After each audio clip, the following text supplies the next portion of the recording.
చేస్తున్నారు చెప్పండి. ఈ సమాజంలో ఈ దేశంలో ఉన్న ప్రజలందరూ వాళ్ళు ఏమి సంపాదించుకున్నా అంటే ఇప్పుడు నేను ఒక చీర కొనుక్కున్నా, ఈ చీర కాస్తో పాటు ట్యాక్స్ ఉంటుందమ్మా. నేను ఒక పర్సు కొనుక్కున్నా, చెప్పులు కొనుక్కున్నా, లేదు నేను ఏ వస్తువు తీసుకున్నా, లేకుంటే నేను ఏమైనా సంపాదించినా దాని మీద ట్యాక్స్ ఉంటుంది. ట్యాక్స్ కడుతున్నా ప్రభుత్వానికి. నేను నా దగ్గర కష్టపడి సంపాదించుకున్న ఒక్కొక్క రూపాయి కూడా పెట్టుకుని ఒక చిన్న ఇల్లు కట్టుకున్నా హౌస్ ట్యాక్స్ కడతాను. ఆ ఇంట్లో కరెంటు వాడితే కరెంటు ట్యాక్స్, నీళ్లు వాడితే నీళ్ళ ట్యాక్స్. నేను ఒక బండి కొనుక్కొని రోడ్డు మీదకి వెళ్తే రోడ్ ట్యాక్స్ కడతాను. నేను అంటే ప్రతి ఒక్కరు సమాజంలో ప్రతి ఒక్కరు. ఒక సినిమాకి పోతే బోర్ కొట్టి ఎంటర్టైన్మెంట్ ట్యాక్స్ కడతాం, ఒక పార్కు పోతే, ఒక హోటల్కి పోతే. సో ఇట్లా ప్రజలందరూ కట్టిన సంపదనంతా ఒక దగ్గర పెట్టి రాష్ట్రం జరగాలి కదా, సంపద కావాలి కదా, దేశాన్ని నడపాలి, రాష్ట్రాన్ని నడపాలంటే దాంట్లో కొంత భాగాన్ని పక్కన పెట్టి సంక్షేమ పథకం ఏంటి అనే దాని కింద ఇటువంటి పాఠశాలలు మీకు స్కూలు, యూనిఫామ్స్ ఇవన్నీ కూడా ప్రొవైడ్ చేస్తుంది గవర్నమెంట్. ఒకరి ద్వారా రావాలి కదా, అది గవర్నమెంట్ అనమాట. ఎవరు చేస్తున్నారు ఆ కార్యక్రమాలు అంటే గవర్నమెంట్. అర్థమైందా మీకు? అంటే ఈ సంపద అంతా ఎవరిది అంటే మీ తల్లిదండ్రులు మీ పట్ల ఎంత కేర్ తీసుకుంటున్నారో సమాజంలో వ్యక్తులు కూడా అంత కేర్ తీసుకున్నట్లే కదా, అదే కదా. సో మనం ఏం చేయాలి? ఫ్రీ ఫ్రీ ఫ్రీ అని వేస్ట్ చేయాలా కదా, ఒక బాధ్యతగా ఉండాలి కదా. మీ పక్కన ఎవరైనా ప్రైవేట్ స్కూల్స్కి పోయే వాళ్ళని అడగండి, నెలకి ఎంత ఫీజు అవుతుంది, అట్లా సంవత్సరానికి ఎంత, నెలకి కనీసం 1000 రూపాయలు అనుకోండి, సంవత్సరానికి 12,000, అట్లా 10 ఏళ్ళకి 1,20,000. ఫుడ్కి ఎంత, యూనిఫామ్కి ఎంత, మన టీచర్ల జీతాలు ఎంత, స్కూల్ మెయింటెనెన్స్ ఎంత కదా. ఇవన్నీ అంటే ఒక స్కూల్కే కనీసం అంటే 1 కోటి రూపాయల పైన ఒక నెలకి ఖర్చు వస్తుంది, 1 కోటి రూపాయల పైన. పెద్ద స్కూల్స్ అంటే ఇంకా ఎక్కువ. సో ఇంత చేస్తున్నప్పుడు మనం ఏం చేయాలి తర్వాత కదా. ఎవరైనా ఒక వస్తువు ఇస్తే మనం ఏం చేస్తాం? చిన్న పెన్సిల్ ఇస్తే థ్యాంక్స్ అని చెప్తాం. కానీ సమాజంలో ఉన్న వ్యక్తులు మన జీవితాలు వెలగడానికి ఉపయోగపడుతున్నారా? మరి మన బాధ్యత ఏంటి సమాజం పట్ల? మనం ఏం చేయాలి? ఫస్ట్ మనం ఏం చేయాలమ్మా? మన బాధ్యత ఏంటి? మనం బాగా చదువుకోవాలి, ఇచ్చిన దాన్ని బాగా వినియోగించుకోవాలి. అవునా? Are you all with me? అర్థమవుతుందా నేను చెప్పేది? తర్వాత తిరిగి ఇవ్వడానికి ప్రయత్నించాలి కదా. ఎప్పుడు తీసుకోవడమేనా? చిన్న విత్తనం నాట, విత్తనం ఏం చేస్తుంది? చెట్టు అయినప్పుడు ఇంత మామిడి విత్తనం అంటే అన్ని మామిడి పండు ఇస్తుంది. అవునా? ఏ పండు వేటినా ఒక చిన్న పూల కొమ్మ నాటితే 100ల కొద్ది పూలు ఇస్తుంది. మరి మనం ఏం చేయాలి? మనం కూడా తిరిగి ఇవ్వాలి కదా సమాజానికి. అంటే మనం పెద్ద అయిన తర్వాత మనం ఏ పని చేసినా సమాజానికి మనం ఎదగాలి, మనతో పాటు మన కుటుంబం ఎదగాలి, తర్వాత సమాజం, దేశం ఎదగాలి. ఏమి చేయాలన్నా కనీసం ద్రోహం చేయకూడదు, సమాజానికి నష్టం వచ్చే పని చేయకూడదు.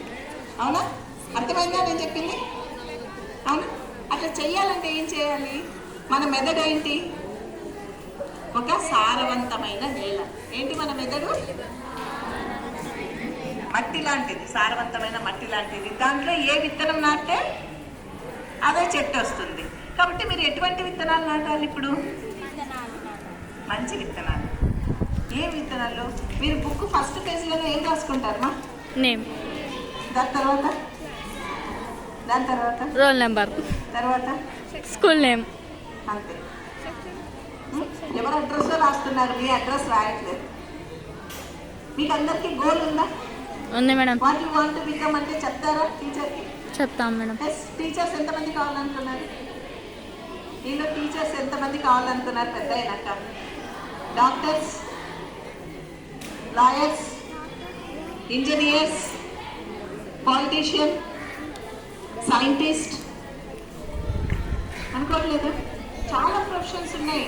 Don't stick on to one doctor, don't stick on to the engineers. AI, artificial intelligence వస్తుంది. అన్ని పోస్టులు పైన టీచర్ పోస్టులు ఒక్కటే ఉంటాయి. అర్థమైందా? Right. So first you right your goal కదా. బస్సుకి ఎక్కడ పోవాలంటే టికెట్ అంటే ఏం చెప్తావు? ఎక్కడికైనా పోన్నా అంటావా? అలా కదా. నువ్వు ఎక్కడికి పోవాలో చెప్తావు. మరి మీ లైఫ్కి మీరు ఏం రాసుకోకపోతే ఎట్లా? రేపు పోతాం. ఫస్ట్ పేజ్లో యూ రైట్ యువర్ గోల్. మీ పేరు రాసి కింద టీచరా, డాక్టరా, ఇంజనీరా, సైంటిస్టా, పాలిటీషియనా మీరు రాసేసేయండి.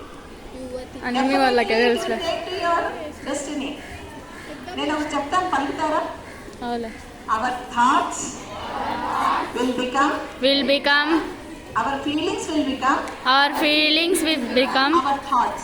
our thoughts Our thoughts will become our thoughts become our words. our words Our words will become our words will become our actions. our actions Our actions will become our actions will become our habits. our habits Our habits will become our habits will become our character. our character. It leads to destiny. It's అర్థమైందా నేనేం చెప్తాను? మీరు రోజు ఏదైతే feel అవుతుంటారో అట్లాంటి ఆలోచనలే వస్తాయి. అర్థమైందా? అట్లాంటి మాటలే వస్తాయి, అట్లాంటి పనులే చేస్తారు.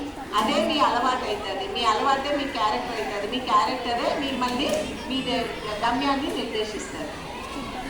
అర్థమైందా మీకు? రాసుకుంటారా? అయితే ఖచ్చితంగా రాసుకుంటారా?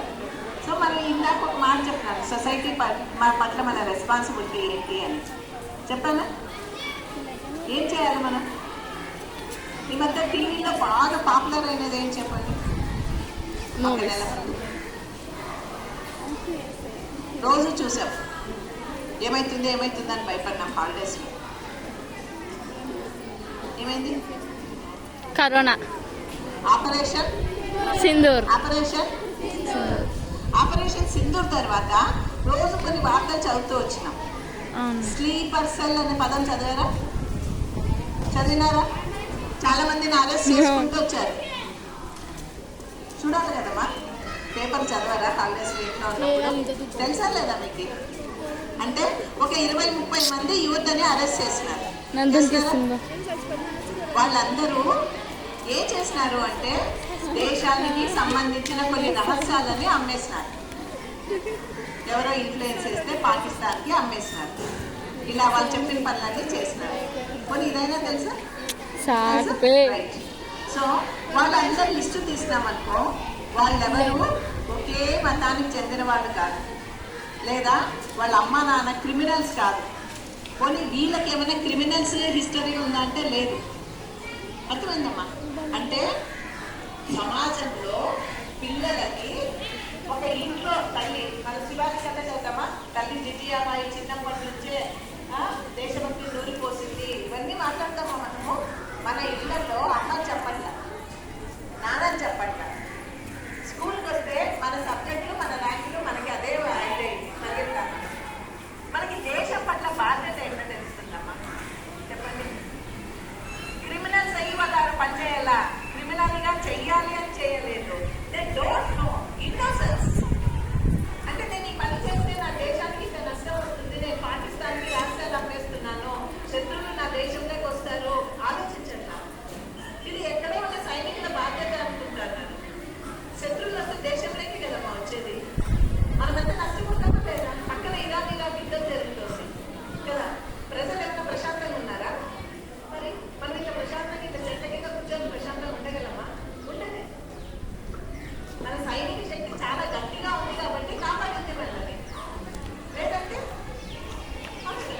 సో మనం ఏం చేయాలి? సమాజం పట్ల బాధ్యతగా ఉండాలి. నాది, నా సమాజం.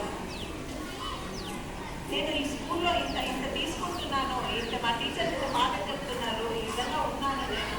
రియల్లీ అంటే నేను ప్రతి స్కూల్ విజిట్ చేస్తున్నాను. ఈరోజు మార్నింగ్ నుంచి 5 visit 5th school, Kotimuru first model స్కూల్కి వెళ్ళాను, తర్వాత కస్తూరిబా హాస్టల్కి వెళ్ళాను, జూనియర్ కాలేజ్కి వెళ్ళాను, మీ బాయ్స్ కాలేజ్కి వెళ్ళాను, స్కూల్కి వెళ్ళాను. ఇక్కడికి వస్తాను. మార్నింగ్ 10 o'clock నుంచి కంటిన్యూస్గా చేసి జరుగుతూనే ఉంది. ఏదో ఒక బాధ్యత దేశం పట్ల, సమాజం పట్ల. నాకు చాలా అనిపించింది. పిల్లలకి ఎప్పుడు వెళ్ళి మెమరీ టెక్నిక్స్, ఒత్తిడితో ఆత్మహత్య చేసుకోవద్దని ఇన్ని చెప్తున్నానే కానీ ఎక్కడైనా పిల్లలకి రెస్పాన్సిబిలిటీ ఎవ్వరు ఫీల్ కావట్లేదమ్మా. అండ్ రిక్వెస్ట్గా టీచర్స్ ఆల్సో,